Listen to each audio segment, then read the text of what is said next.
Hey friends, welcome to Joyful Motherhood, where I am finding more joy, peace, contentment, and balance in motherhood, and I'm sharing those things with you. Something I'm really passionate about doing on my blog and my videos here on YouTube is to share my experiences. I think that sharing our experiences in motherhood is really helpful and can teach each other things.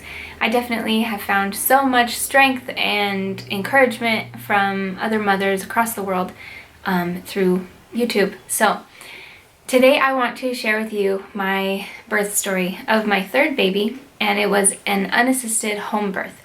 And that was by choice. We chose not to have a midwife this time. We did have a midwife, a wonderful midwife, with my second birth. My daughter was born at home, but in a different place, and at the time I had a wonderful midwife. Maybe I'll make a video another time about why I chose an unassisted birth, but today I want to share the story. You can watch the video of the whole thing over on our Half Asian Adventure. That's the channel that my husband and I have, and we put up the video there. So today I just wanted to quickly tell you the story and what happened, and maybe throw in some details that weren't there in the video. I think my due date was April 2nd, and my baby was born on March 29th. So a few days before my due date, which is not normal for me because my first two babies came a week after their due date. So I wasn't expecting this, and I was trying to prepare myself emotionally that the contractions weren't going to go anywhere. But things kind of started on March 28th.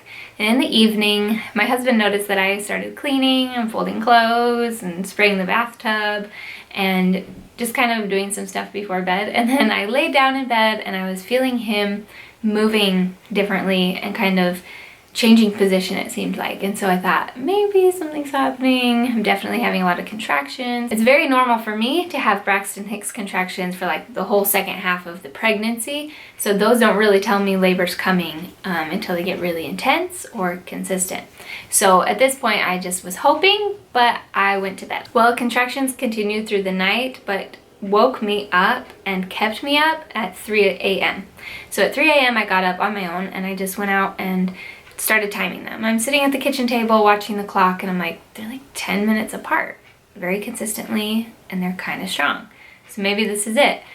So that's when I accepted that it was it, and I really was focusing on positive affirmations, talking to myself and saying I can do this, I'm excited, and trying to stay very positive.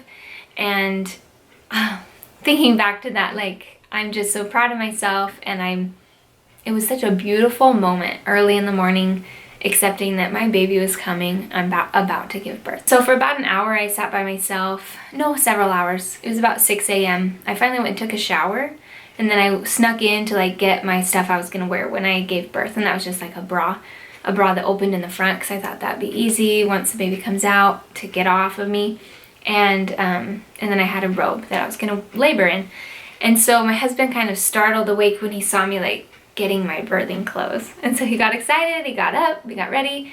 It's 6 a.m. so we let the kids sleep. We have two older kids, and at the time they were 4 and 6. How old are they? Oh, she was almost 4, so they're about 4 years apart. My second two, and then the first one, he was 7, or he was 6 at the time.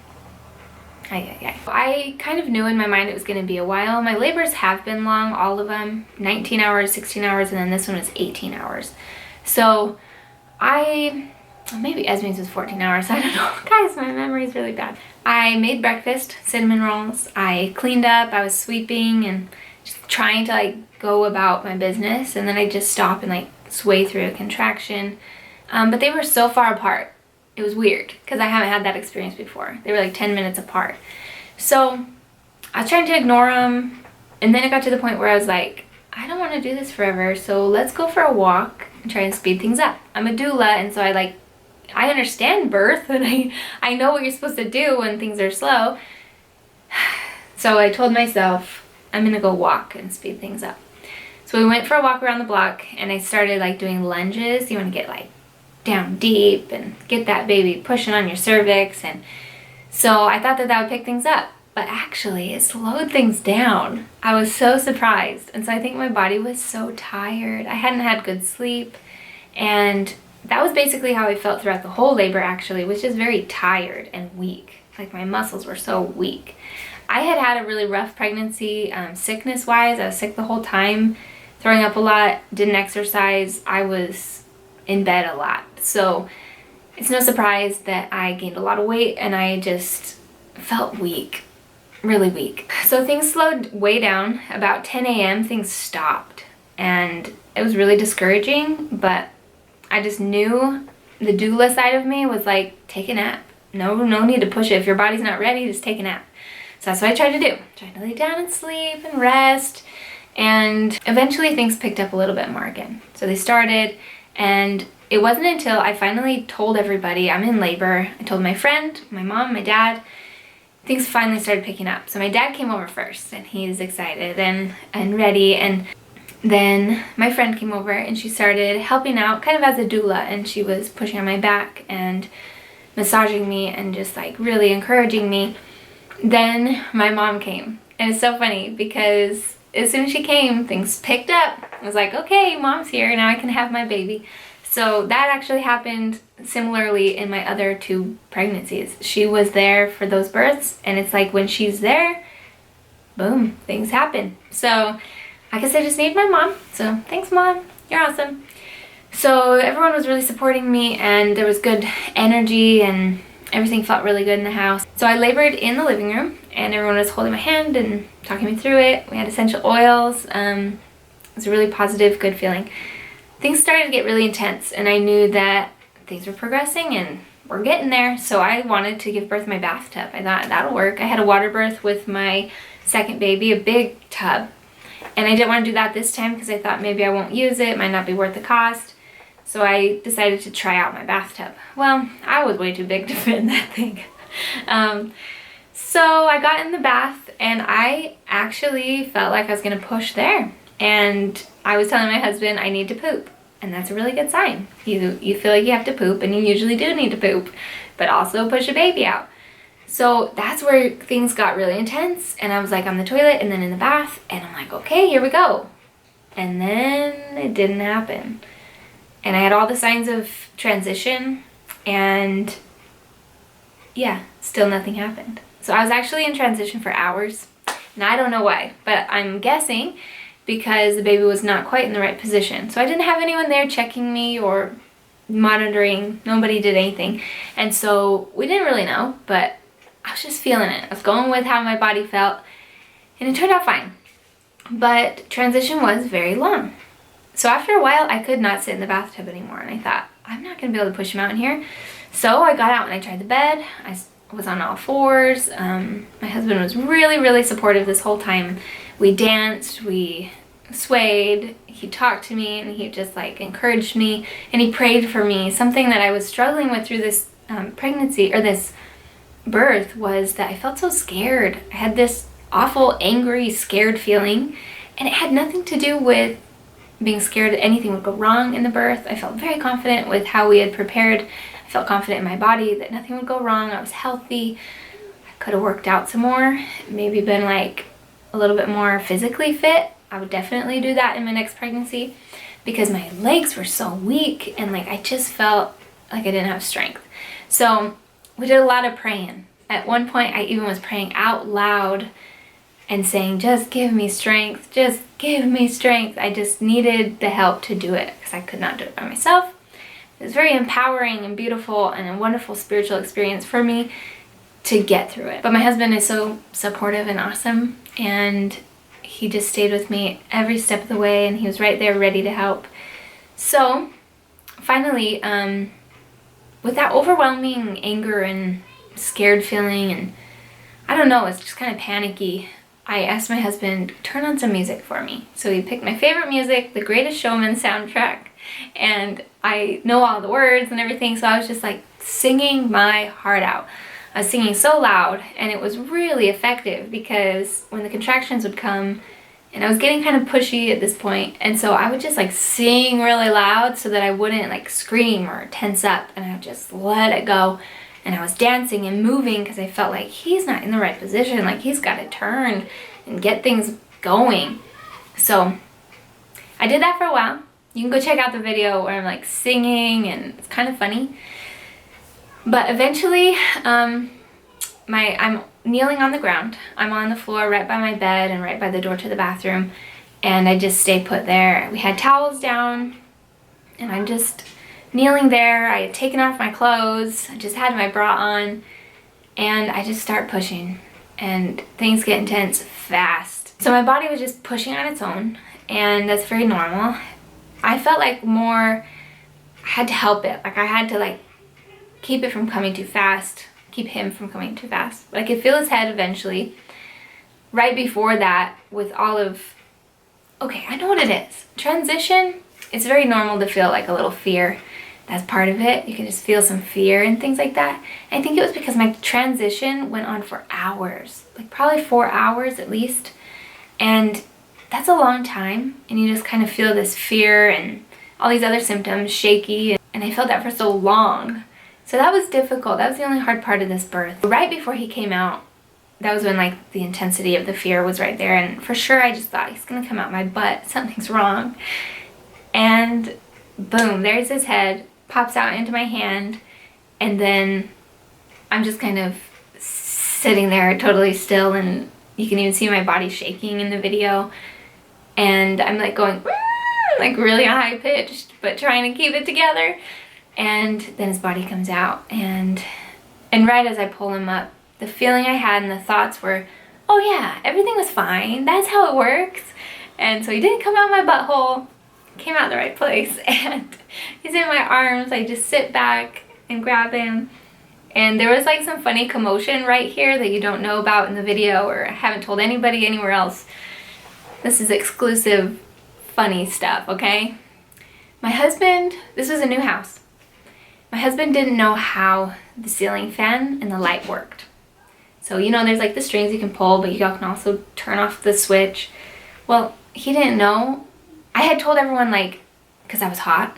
Okay, I was hot during birth, so we had the fan on. But I told everyone, when he's born, turn off the fan, because obviously you don't want the baby to get cold. So I had just mentioned that. So everyone's like ready, right? Nobody really has anything to do except watch. Some people are fanning me. So everyone's just waiting. As soon as the baby comes out, let's turn off the fan.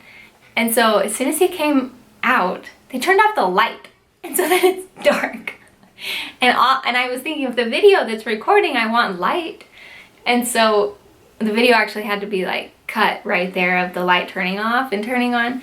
But my husband turned off the light and then pulled the cords to get the fan off or something. He didn't know how it worked. I don't know. It's so funny, and I was so irritated, but I also didn't care because I was just like, oh, my baby's out. So kind of a funny thing that happened there, but we covered him up, and he just looked beautiful and healthy. I knew everything was fine right away. And then he cried, and we were all just relieved and happy and so excited. And then I just sat there on the floor for a while. I was pretty uncomfortable, and I had a lot of pain in my butt. So much pain right in my butt. And we've kind of figured it out, why I was in so much pain right at that point and afterwards in my butt. I thought that I had broke my tailbone, but I didn't, because within a day I was fine. It didn't hurt at all. But 2 years prior to this birth, I had fallen and broke my butt. Like, I fell in a chair, like the middle chair went right up my butt crack. It's so embarrassing.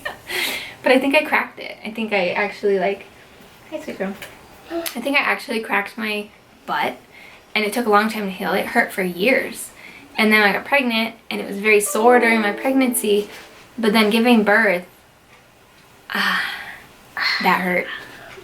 My butt hurt. But I didn't have any pain after that for a long time. I haven't been sore. So I don't know if it like helped it somehow, maybe fixed it.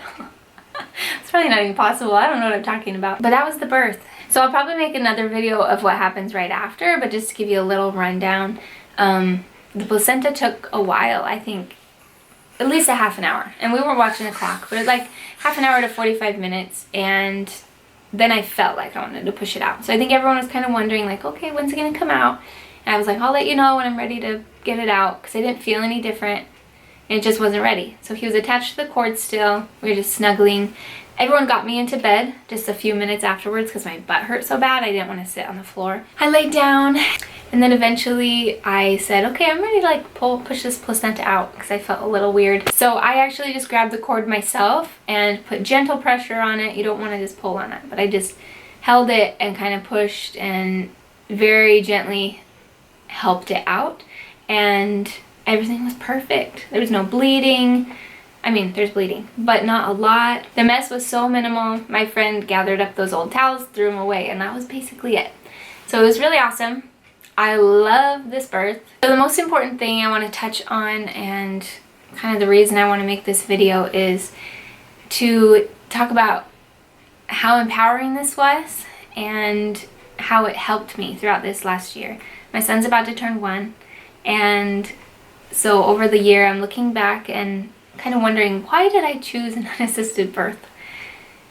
What was the reason for it? Because I felt really led to do this. I'm a very spiritual person, and it was just clear to me to do it this way. I can't explain why. I don't encourage other people to have an unassisted birth. I think you should try and get a midwife and, or be in a hospital if that's what's right for you. But for me, it was so clear I needed to do this, and I thought there must be a reason. So over the past year, I've been able to see part of that reason, and it will probably help my life throughout the rest of my life. But this year has been so difficult mentally and emotionally. I've been through a lot mentally. I talk about that more on my blog if you want to learn more about that. I'm sure I'll make more videos in the future about it. But I've had a hard time, a hard year, and adjusting to 3 kids, it's been really difficult. And every time I have such a hard time and I'm like really in a low spot, I think of my birth. And I think if I could do that, if I could give birth by myself, then I can do anything. I literally pushed that baby out and caught him myself, and then I've kept him alive for a year. So boom, I rock. I'm so proud of myself. It's not for everybody, and there's nothing wrong with having a birth another way. So thank you for listening to my story. I hope you found something helpful from it, and you can share it with your friends if you'd like. Leave me a comment down below. Let's connect and talk. And I love you guys. Thanks for watching. Bye! And here he is a year later. He just woke up from a nap. He's in his jammies. Hi. You see yourself up there? Hi. So this is John Timoteo Jensen Moreno. He's awesome. Pretty cool dude. You were born a year ago. Yeah, a year ago you came out of my tummy. Please subscribe, give this video a thumbs up. See you next time. Bye!